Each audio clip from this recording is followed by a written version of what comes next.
Hello les amis, je vous retrouve pour une nouvelle vidéo sur le football européen et la Ligue Europa Conférence et je vais vous présenter le match Aston Villa contre Olympiakos. C'est un match qui a lieu ce jeudi 2 mai 2024 à 21 h pour le compte des demi-finales allées de cette Ligue Europa Conférence saison 2023-2024. Alors, dans cette vidéo, je vais revenir sur le parcours de ces deux équipes pour en arriver à ce stade de la compétition. On verra également les 10 derniers résultats, toutes compétitions confondues et les stats. Et on terminera par les compos d'équipes et tactiques éventuelles, ce qui nous permettra d'avoir une idée, une tendance à ce match. Pour ceux qui souhaitent voir ce match à la télé, sachez que vous pouvez le voir sur MC Sport Live 3.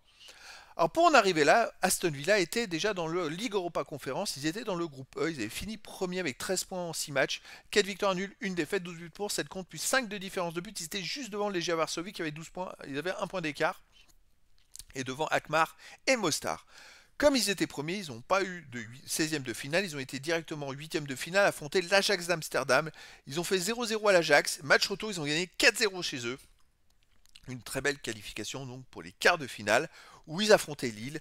Ils ont gagné 2-1 chez eux au match aller. Ils ont perdu 2-1 à Lille au match retour. Et ils se sont qualifiés en prolongation. Alors à noter qu'ils étaient menés 2-0, ils sont revenus à 2-1 à 4 minutes de la fin à Lille sur un but un peu chanceux, on va dire. Et donc, les voilà en demi-finale. Olympiakos, de son côté, était dans la Ligue Europa. Ils étaient dans le groupe A. Ils avaient fini 3e avec 7 points en 6 matchs, 2 victoires, 1 nul, 3 défaites, 11 buts pour, 14 contre, moins 3 de différence de but. Ils étaient derrière West Ham et Fribourg et devant Topola.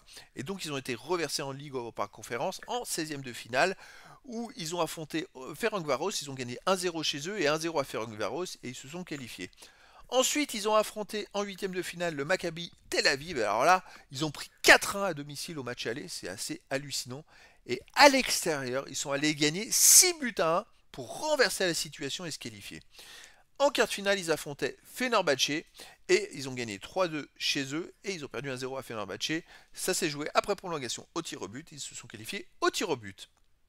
Les 10 derniers résultats, toutes compétitions confondues, Aston Villa, 5 victoires, 3 nuls, 2 défaites, 21 buts marqués, 14 encaissés, plus 7 de différence de but. Ils sont même qu'une seule défaite sur les 6 derniers matchs. Bon, ils alternent quand même résultats victoire, nul, victoire, défaite, avec un peu plus de victoires quand même.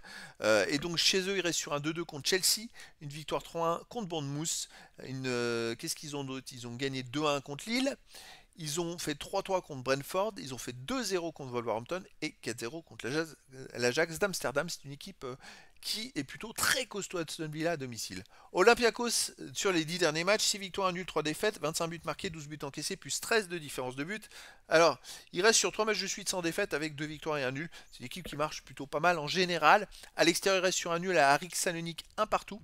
C'est une défaite à Fenerbahçe 1-0. Sinon, avant, ils ont gagné 5-1 à Lamia. Ils ont perdu 1-0 à Athènes et ils ont gagné 6-1 au Maccabi Tel Aviv. Donc il n'y a pas de régularité pour cette équipe. Bon, pour moi, dans cette double confrontation, c'est Aston Villa qui me paraît vraiment le grand favori. Au niveau des compos d'équipe et tactique, pour Aston Villa, on aurait du 4-4-2 avec gardien Olsen et joueurs de champ Cash, Konsa, Torres, Digne, Bailey, Luiz, McGinn, Rogers, Duran et Watkins. Et pour Olympiakos, on aurait du 4-3-3 avec gardien Solakis et joueurs de champ Rodinei, Ressos, Carmo, Ortega, Horta, Chiquinho, Eze, Fortunis, Prodence et El Kaebi. Donc voilà les amis, le décor est planté entre ces deux équipes. C'est quand même une demi-finale. Les deux équipes sont donc à seulement 2 matchs de jouer une potentielle finale. Aston Villa me paraît sur le papier beaucoup plus fort, mais après dans le foot, tout est possible. Olympiakos l'a démontré en perdant 4-1 en match aller. Ils ont gagné 600 en match retour à l'extérieur, ce qui est fou. Et donc les amis, je vous donne rendez-vous ce jeudi 2 mai 2024 à 21 h pour le match de demi-finale aller de la Ligue Europa Conférence saison 2023-2024. Aston Villa reçoit Olympiakos. Voilà les amis, je vous dis à très bientôt pour une nouvelle vidéo.